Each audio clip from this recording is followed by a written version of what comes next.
Talking about horses, bringing you closer to some of the best horsemen in the world for tips, insights, and stories. Listen at home, at work, in the car, or in the saddle. This is Talking About Horses. Here's your host, Patrick King.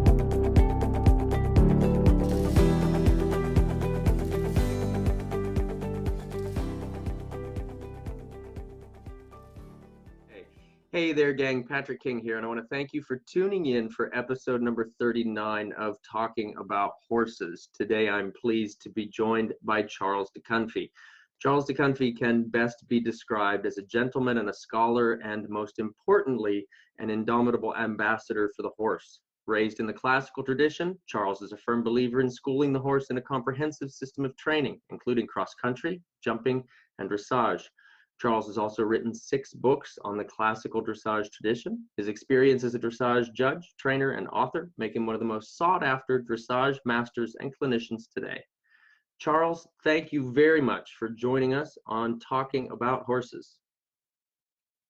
Well, thank you for inviting me, and it's always a great challenge to be live on an interview and make sure that people hear you and understand you well. So I'll be delighted to have this conversation, and I just feel there's something technical, something I have to look at here, because this is okay. I hope you can hear what I'm saying. Can you hear me now? Yes, I can hear you very well. Thank you. Okay.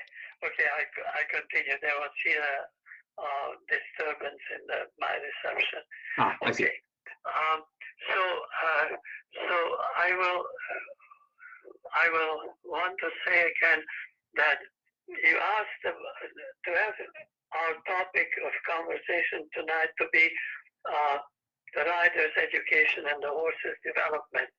And as I was saying with my commercial interlude, that I wrote on each of these topics a whole book, and it's totally insufficient to cover the enormous topic of the classical heritage of horsemanship and the evolution and development, the proper evolution and development of a rider.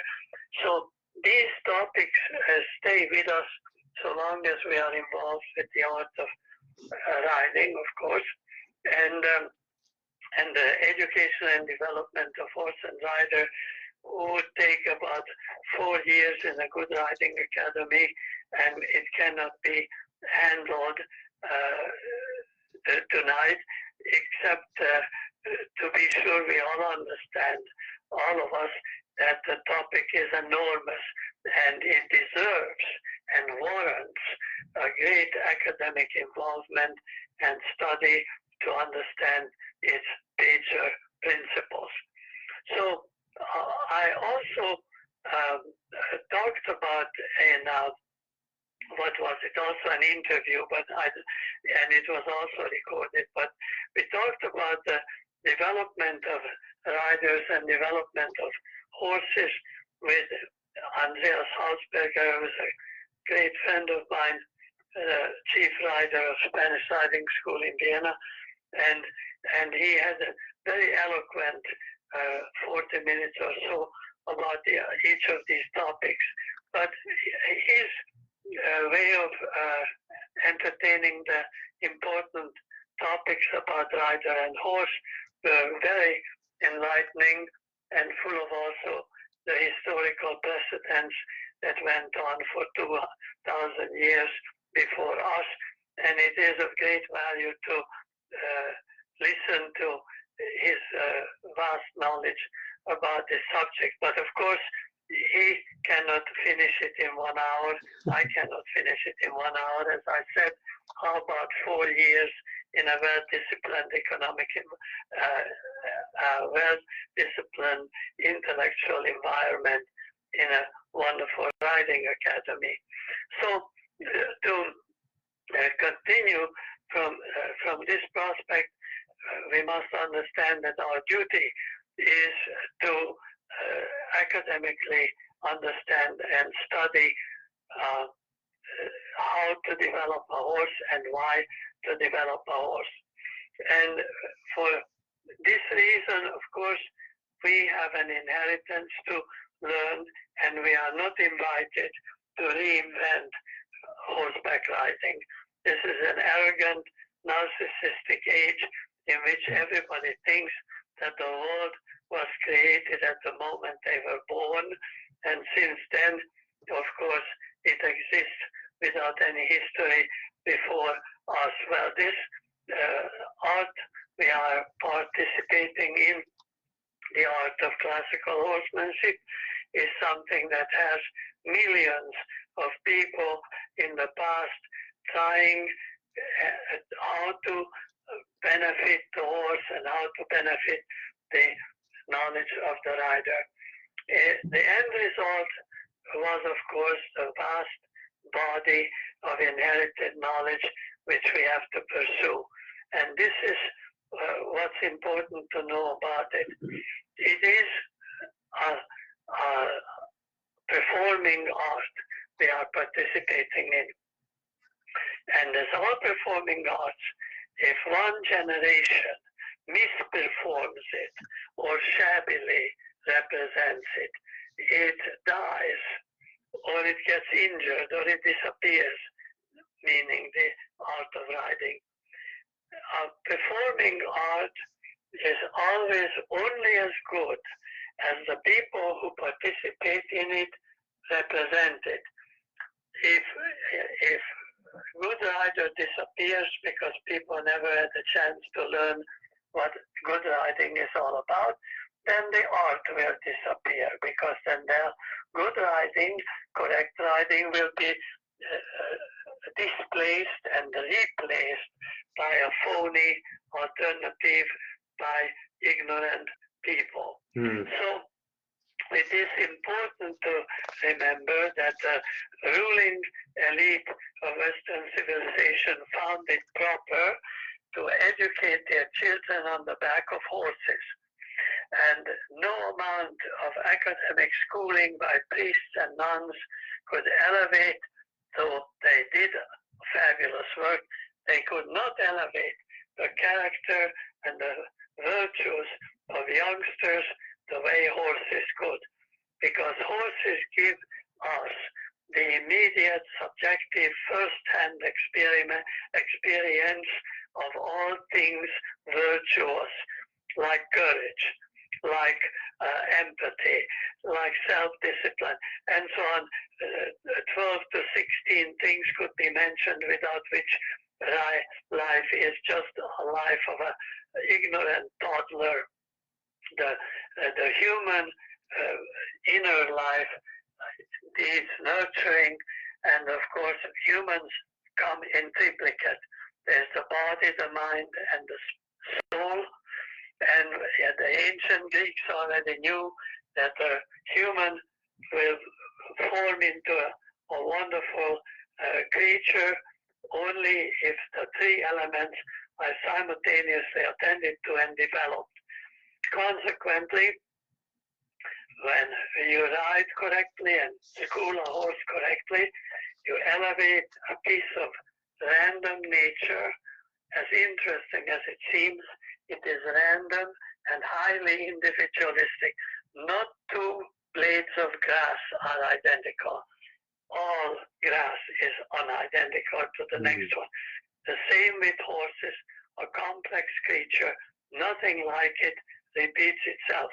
So you as a human being were elevated by horses to understand the diversity, the enormous, vast bibliography, so to speak, of horsemanship and riders' achievement, because there's not one horse identical to another, and even from hour to hour unidentical towards himself. And what the horse has given to mankind for his thank you note is the development of the rider into a virtuous character with a proper life facing him in the future. So it's a mutual give if it's correctly pursued, it's a mutual elevation of a noble human to guide intellectually an unintelligent, noble horse into incredible heights of achievement. And this brings us to the interesting point that not too many riders know anymore what the goals are. So yes. people who don't know where you are going always arrive. Yes. They are proud of their achievement. They wave with a white glove to cheering fans in the bleachers, and they have no idea of where to go with the horse and how one gets there. And this, of course, is the original question of tonight's conversation. You know, how do we develop a horse and how do we educate the rider? Well, we are back to that platform because this is the art that cannot be developed correctly and properly and fully without academic procedure, because it takes knowledge, systematic arrangement, and in time, evolutionary knowledge, system, and of course, the evolution. And in the evolution, the horse is the calendar, not the competition sheet. No, it's the horse is your calendar who says, don't you dare do that to me today. Yes. And the horse says, could we wait on that one for another 8 months while I build up a couple of muscles or something? So the point remains that and where is the systematic evolution? Why don't people know or get an education that before you try to teach a flying change, you have to do half passes in the trot, you have to do the canter to walk, walk to canter transition, you have to do counter canter on 20-meter circle, you have to have a long list of things to do. Yes. And to let it evolve into musculature, strength, and skill.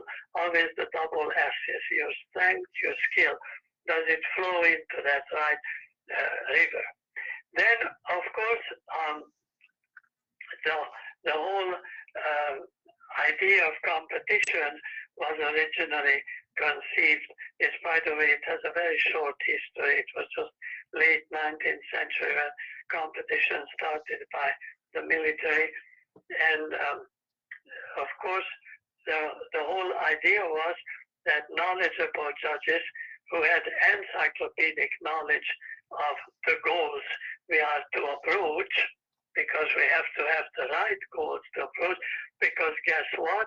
Correct judging happens to be based entirely on knowing the ideals, and then knowing the ideals will never be experienced, never be reached, never be witnessed, but without them we cannot evolve either the rider or the horse at all.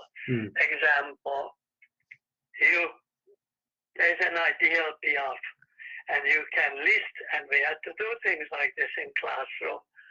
You have to list what will you see when you are witnessing the ideal piaffe that you will never witness, but you must visit it as an ideal.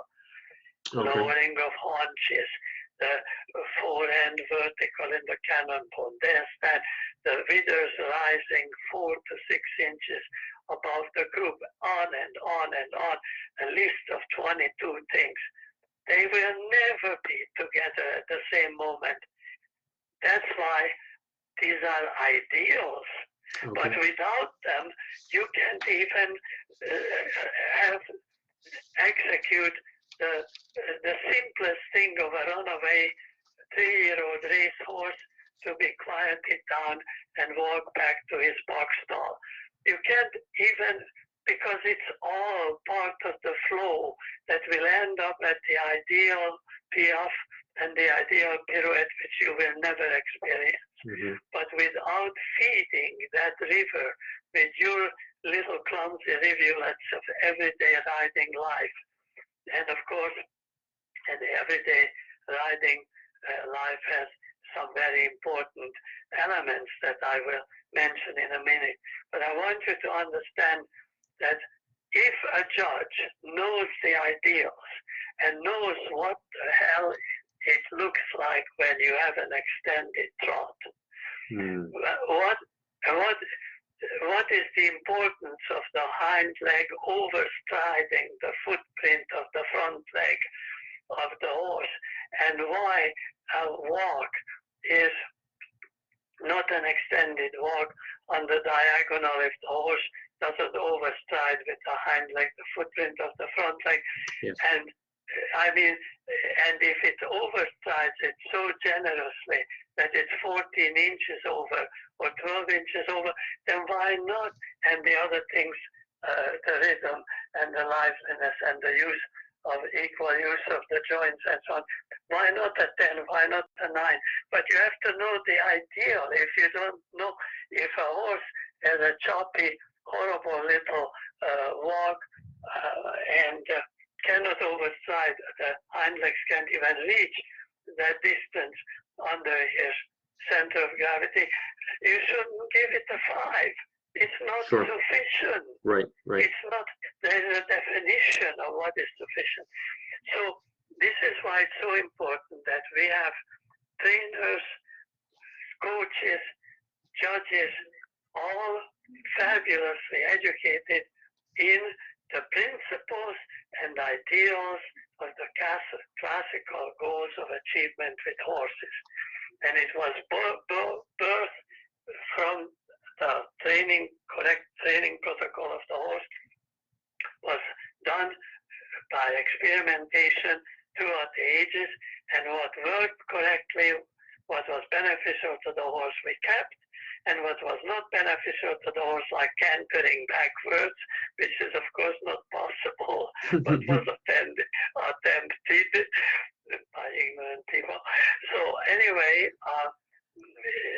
we have fantastic, a lot of knowledge earned for us with previous generations that we must learn and pursue.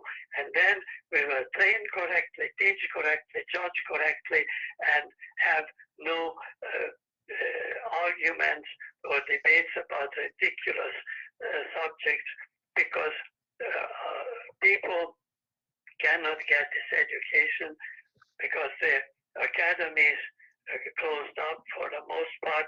Well, there are exceptions. There's the Spanish riding school, and there are riding academies in Sweden and Netherlands and Germany and so on. But the question is, what do they teach, and who is supervising what they teach, and who is educated enough to be presented as an authority of knowing what's going on.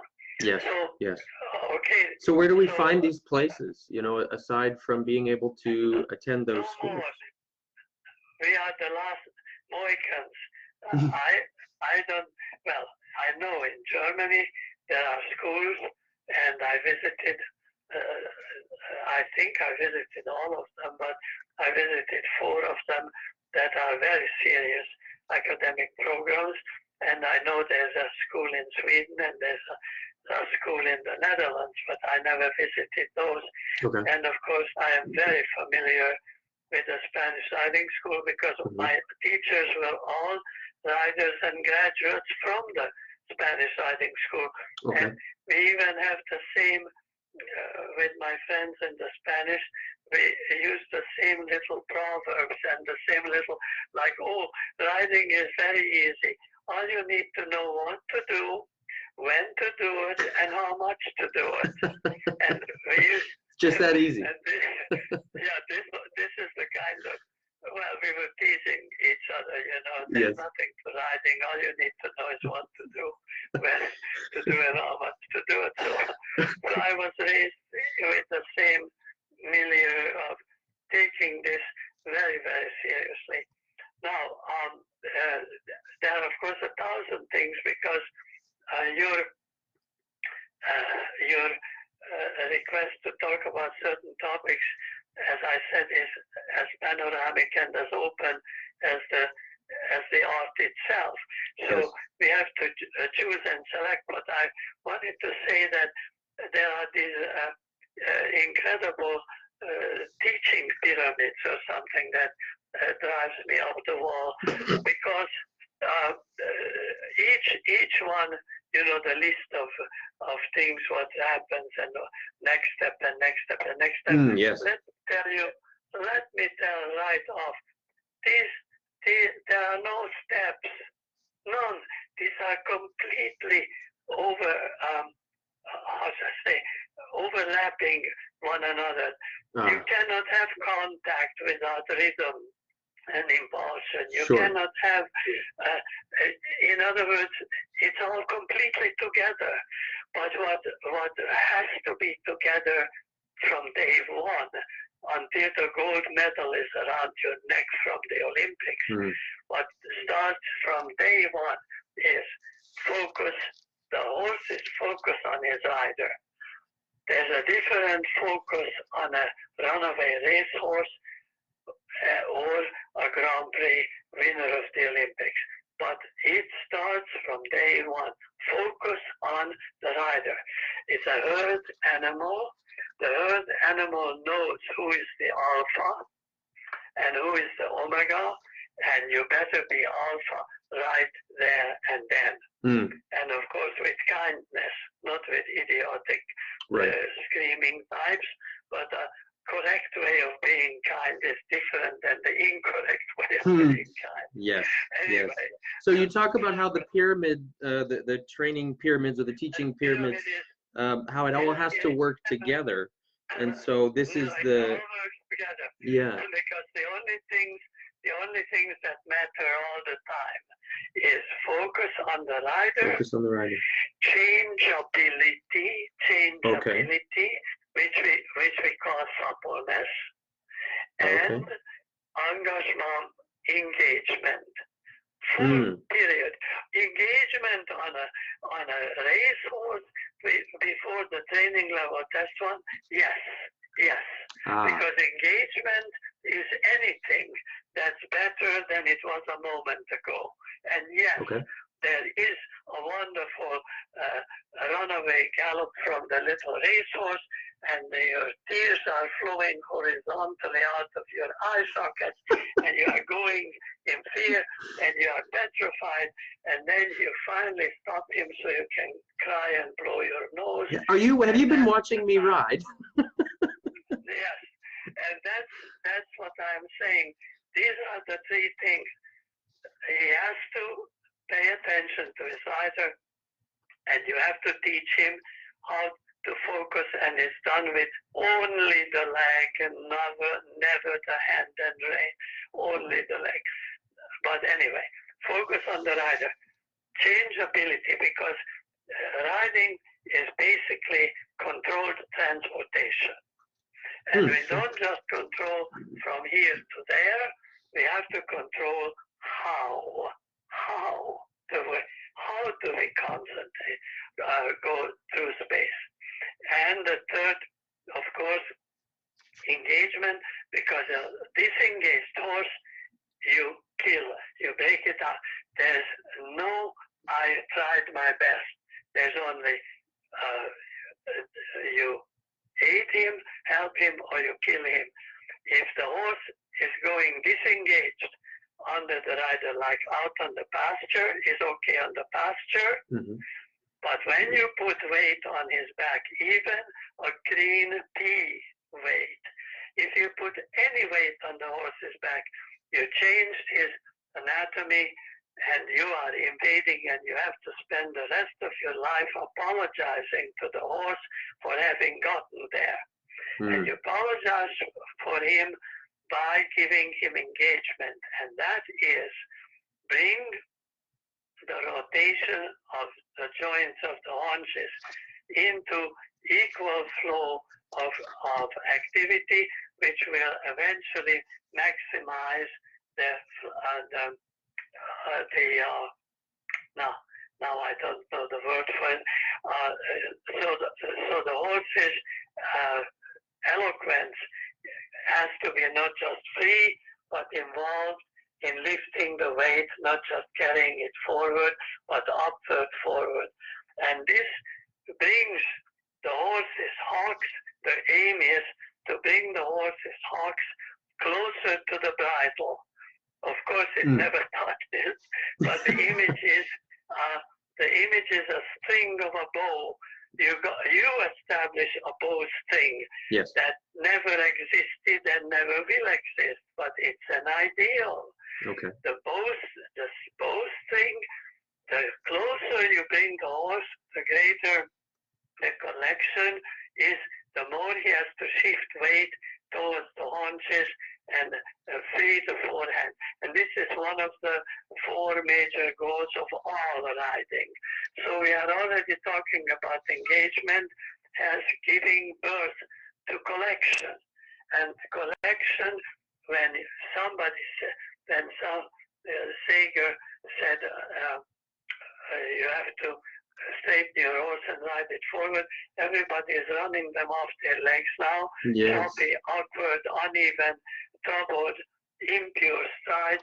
They look like cockroaches on the kitchen floor, all running legs, but the body doesn't move. Yes. The legs run like little cockroaches.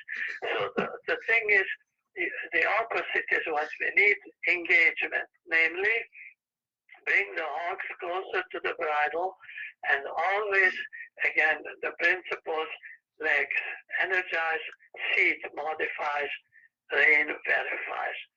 You cannot do this without a seat. People sit such bad seats, it's not even, we wouldn't have called it a seat. We would have just said that, Mrs. XYZ is on a horse, but it's not a seat.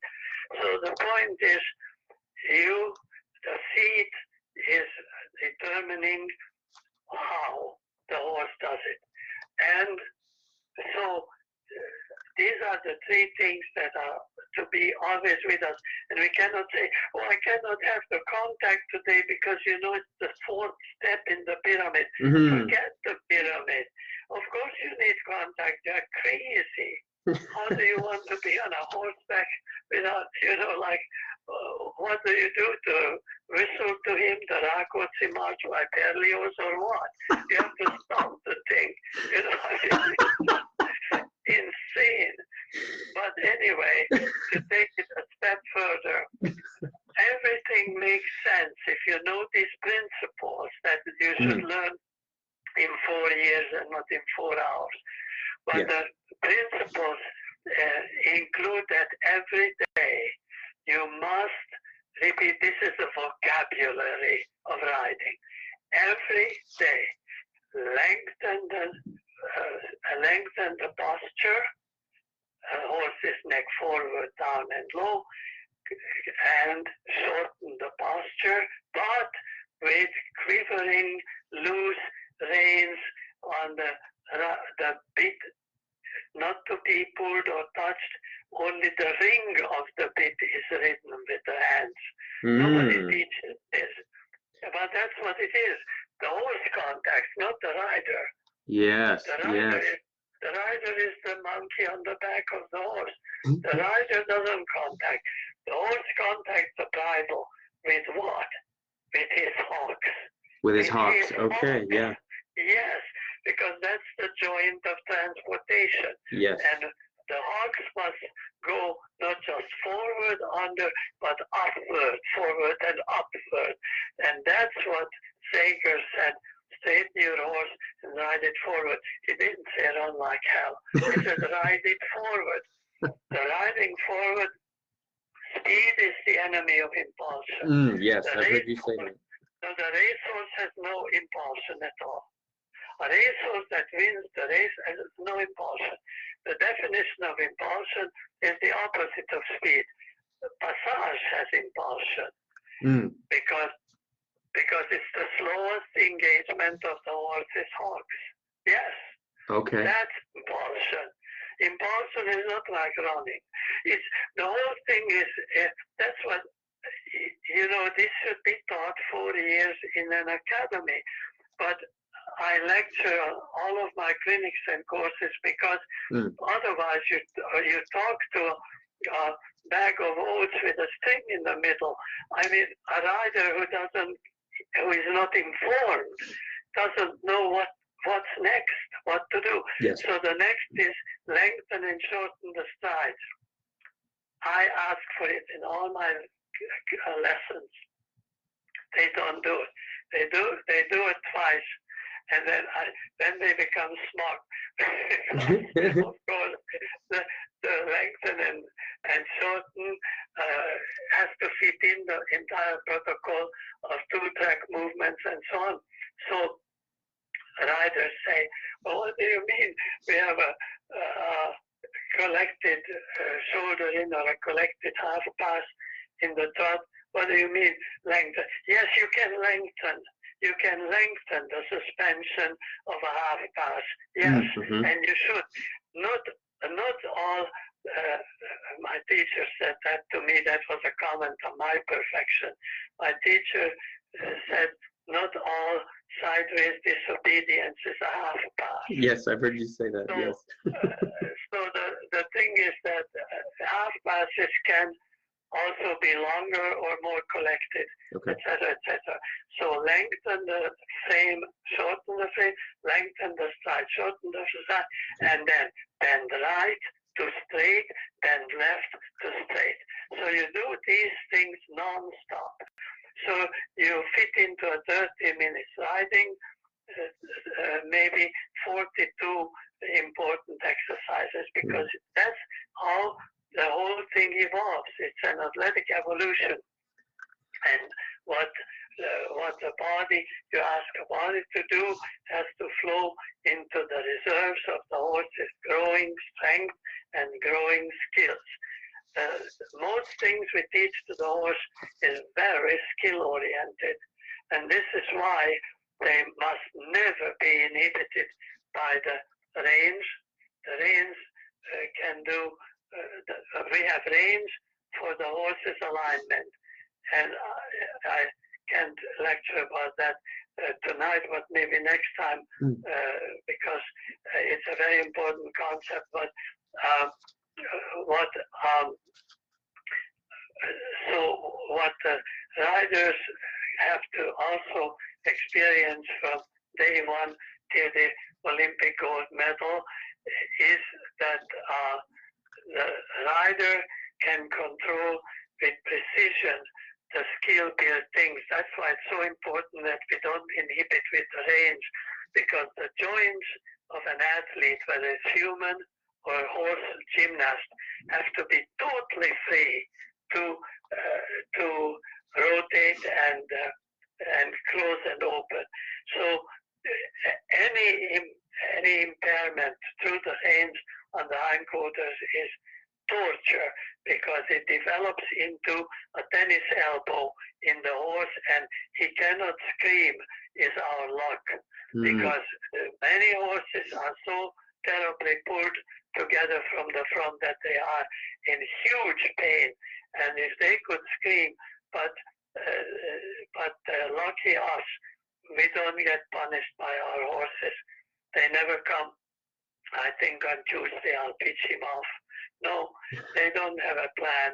They are not active, they are reactive, and they tolerate our horrible habits unless they become fabulous habits. And I wanted to answer, I don't know how much time we have, but there are two questions that were addressed to you. I think, Patrick, you have two questions, and it's important to answer them. So one was that I talk in my lectures about that horses have a rhythmic profile in their movement, and that we should be familiar with that, because it's unique to horses, like a fingerprint is unique to humans. So and at the beginning of each lesson, again, riding is systematic. So I'm mixing too many subjects together, but I have to say that because riding is systematic, you should always start with 4 minutes of limbering. And limbering is a perpetual change of direction. You never stay on the wall. Right. And you limber the horse for 4, and in those 4 minutes, you assess, he tells you things about his energy, about his feeling at the morning, and he reveals his rhythmic profile. Mm-hmm. Always is before you ask for something special. And the rhythmic profile is important because the horse receives and understands the aids only if they are in rhythm with his footfall. Yes. He's an animal that is prey, and he runs from predators. And rhythm and balance is enormously important for the horse. And those who didn't do well gotten eaten by now. So the horses we ride are a success story about the rhythmic profile of their precision on the ground, so yes. they don't stumble and fall when a predator comes around. And so we acknowledge that feeling, and you have to feel not just the length, but the height and the freedom of locomotion in all the joints. In this case, even the front, of course, the shoulders and the forehand of the horse, very important in assessing the clarity of his rhythmic profile. And many horses already early show that they have a problem with it, and they slow or inhibit the rotation of hind legs in corners or the short wall, and they swing themselves forward with more liberty on the straighter lines. And you discover this already in the first 4 minutes of your visiting the riding arena. And then you have to accommodate that, because very often for lack of rhythmic aid, the horse gets dull to the aids and will not listen and will not reply to your aids or respond to your aids. So all of these, of course, then feed back into the daily protocol of, a longer style, shorter style. You have to have the horse fine-tuned, and only rhythmic aid is. And one of the again, that's a huge topic that we would entertain in the school for a month, but it has to do that the horse's gaits have to be established under the rider as pure as he is out when he is free, alone on the pasture. And this attention to the purity of gaits is the whole foundation of how you get to the ideals of the Grand Prix horse. Because if you don't look for the rhythmic regularity of the youngest, greenest horse, you will miss out on your chance to ride him in impeccable rhythm all the way up to his magnificent passage work. So it all starts on day one already. So that's rhythmic profile important, that the rider knows and feels it.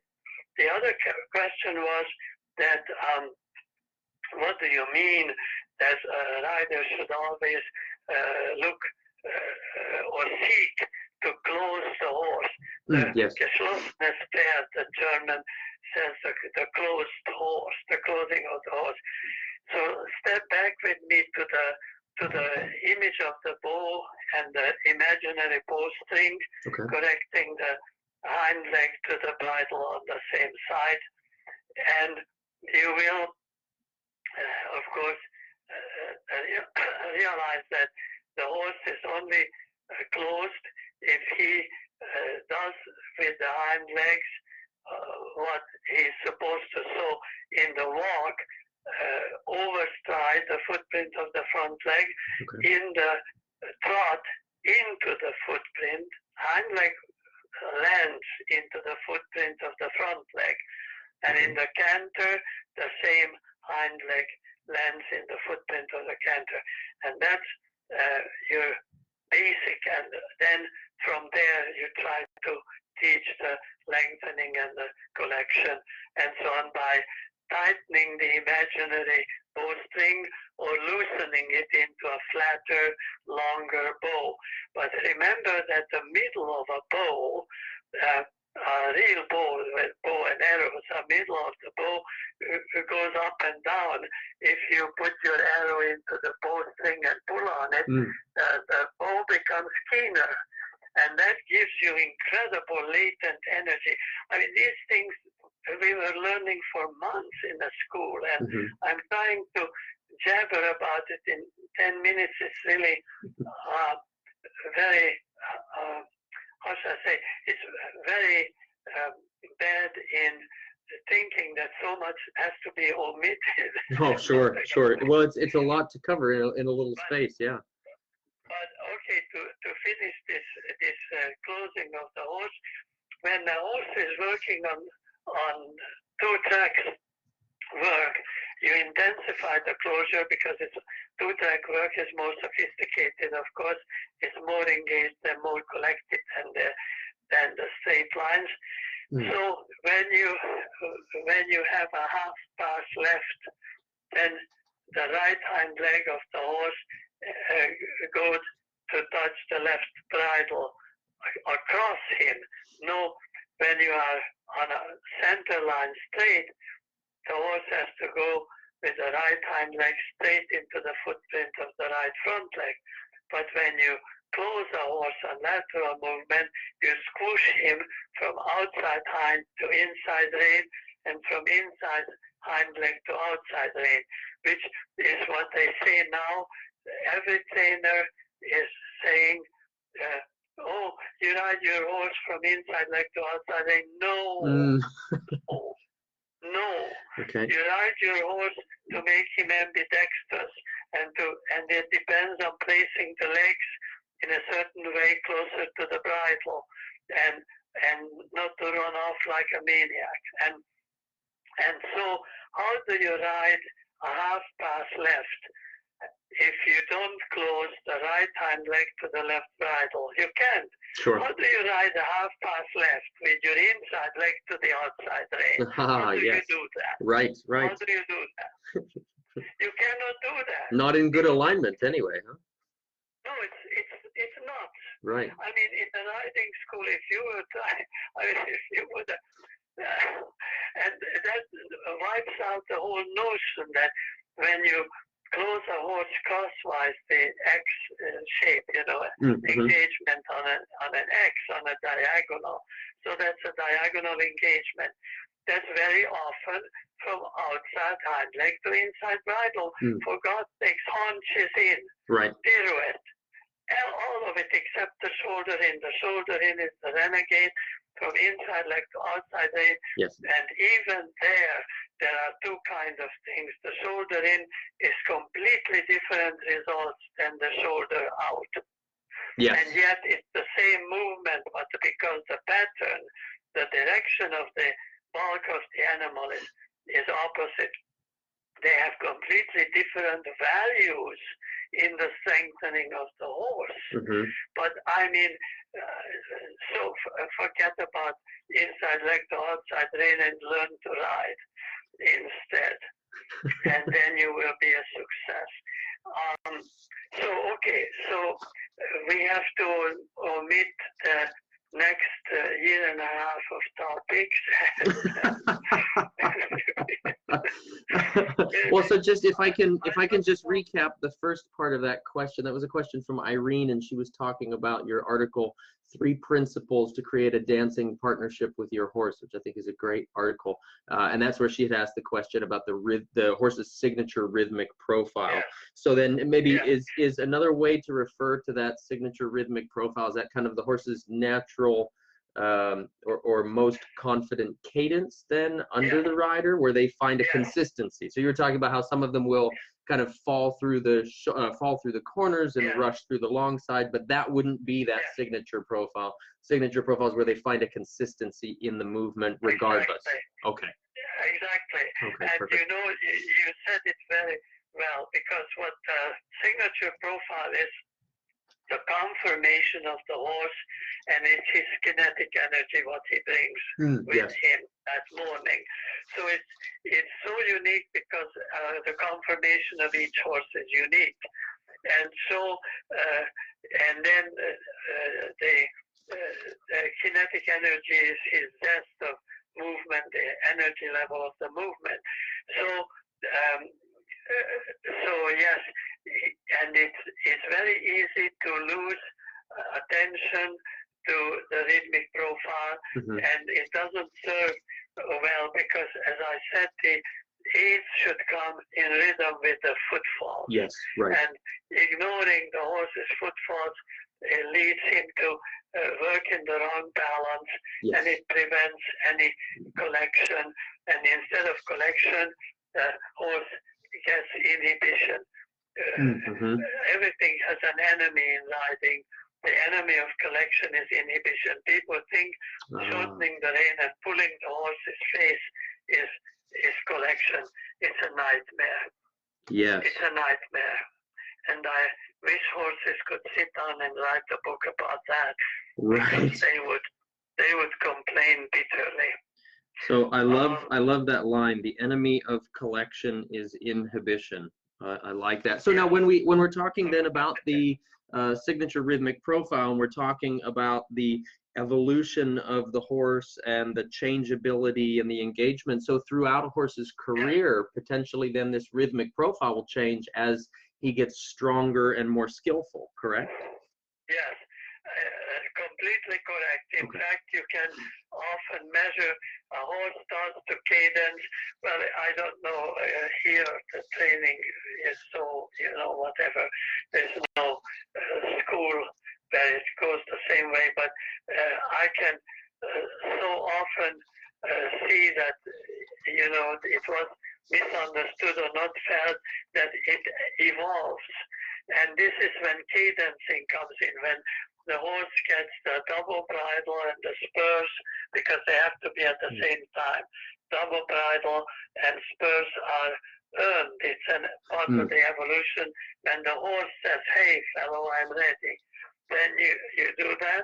It's not just because he's running away or because he's too dull. No, of course not. The bridle is not the brakes. Right. No. But at that time, the horse should have enough strength to cadence his movements. And again, then the rhythmic profile is almost a musical regularity. It's the plucking of the lyre string, or it's the drum beat of Beethoven's Fifth Symphony. Nice even boom, boom, boom, boom, boom. Nice tall cadencing. And then slowly the demi-passage sneaks in, and before you know it, the thing is floating beautifully. And of course, the most important thing, well, so many things that we have no time to talk about, but in our schooling, the passage, you had to be able to stretch the passage or extend the passage, and then it was the medium trot. Then when you had a gorgeous medium trot and they said collect at X, the passage was born at X. In other words, they were interchangeable, the huge elevation and flotation. So the passage was not a mechanical doll wound up and lifting his legs like a little aluminum horse. Something mechanical, but it was an organism floating with grace, hardly moving over the ground, but not dwelling into the ground. A very different thing, but you had to train the horse. Medium trot, passage to medium trot. So it was on a continuum, and this is why this is part of the vocabulary of the horse. I always tell my students, all you need is 294 different trots and 72 different canters. Oh, that's all. Well, that's easy. That's all. That's easy. That's all you need to do. Because all of this has to be gradual in motion, and you should have the knobs to adjust it. You tell Yes. the horse, listen, baby, this a little longer, okay, and so on. You talk to the horse. That's why you have seat, and then the vocabulary of the horse has to be large. That's why often you see the so-called collected trot or something on a Grand Prix horse, and it's not even equal to a third level collected trot because they don't observe that there's a vocabulary. You should have a choice on a continuum, a real choice, and you say this one. And we even do this in two-track works, as my teacher was always very keen on that sometimes those half passes were really passage half passes. You know, you got that horse into, so you had to have a vocabulary, not one kind of half pass, but you had 4 different way of half pass, Okay. and then you could adjust it. Fantastic. And that's the language that's born of the vocabulary. Yes, exactly. Yes. And then it's all clear to the horse, and it's no problem. But you said that we would talk again on the 22nd of November. Yes. Are we still on? By the way, I don't know, was this all right as you expected, or this should change next time? Yeah, I think this is wonderful. I think this is wonderful, Charles. This is fantastic. Yes, and we've got you booked for the 22nd of November. You and I seem to have a date on that day as well, and that's fantastic. I'm really looking forward to that one as well. So that's a Friday. I believe so. Yes. Saturday. Yes, I believe so. So you are okay with that this Friday? Oh yes, if that works for you, that works for me for sure. Yes, but it's 5 o'clock. Okay. Yes. My time, 5 o'clock. Yes, certainly. And I don't know your time, 8 o'clock. That would be 8 where I'm going to be. Yes. Okay, and then if you have questions come, or you have some questions, then you can tell me, and and then that's what we'll talk about when you send down some. Okay. Perfect. That sounds fantastic.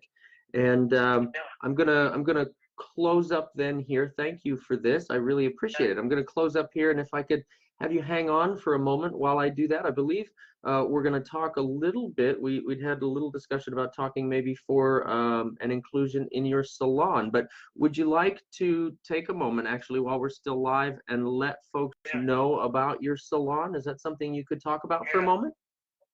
Yes.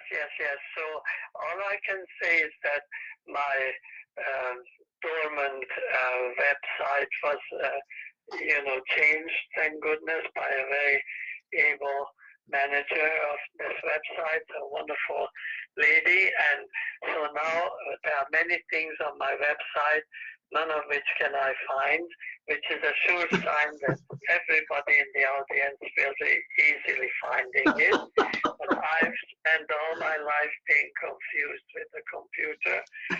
And in this jungle of the new website, you find a button that is a salon where you can become sort of a membership. One can be conceited and say it's a fan club. Maybe. There we go. I don't know if I have enough fans to have a fan club. But I think anyway, you do. In that place, we post make available speeches like this and interviews and anecdotes and stories about life and writing and all of that stuff. And I never believe that one can just talk about horsemanship or horses, because my teachers were so cultured, and everybody, as I was growing up, they were phenomenal people and multifaceted people. They didn't need to just talk about horses or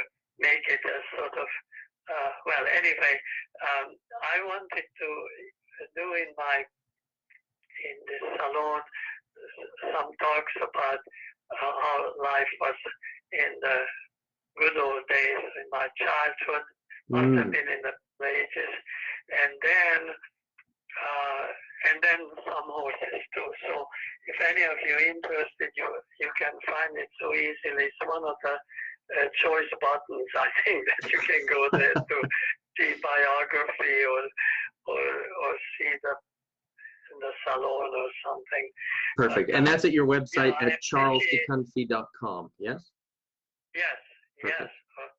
yes, I forgot to say that because I just find everything by being big flashing red buttons and I find it. So thank you very much for listening, and then we meet again on the 22nd. Yes, that sounds perfect. That sounds perfect. And if you could just hang in here for a minute for me, Charles, I'm going to close this out and I will be then right back with you. So gang, thank you so much for checking in. Thank you all for your comments and your interactions with the video here live as we've been going. I want to thank you for tuning in for episode number 39 of Talking About Horses. I really appreciate you giving Charles and I your ear for this time. Please remember that if you've missed any of it, you can access the full broadcast through Facebook, YouTube, from iTunes, or by streaming directly from our website by accessing the Talking About Horses page from the Education drop-down menu. Through whatever platform you're listening, please be sure to give us a rating, a comment, a review, and a share with your friends. Your word of mouth and support is the fuel for this fire. Tune in next time for my conversation with Charles on November 22nd. Thank you so much. Thank you so much for listening to this episode of Talking About Horses with Patrick King. If you enjoyed today's show, please leave a review and subscribe. For more great content and to stay up to date, visit pkhorsemanship.com. We'll catch you next time.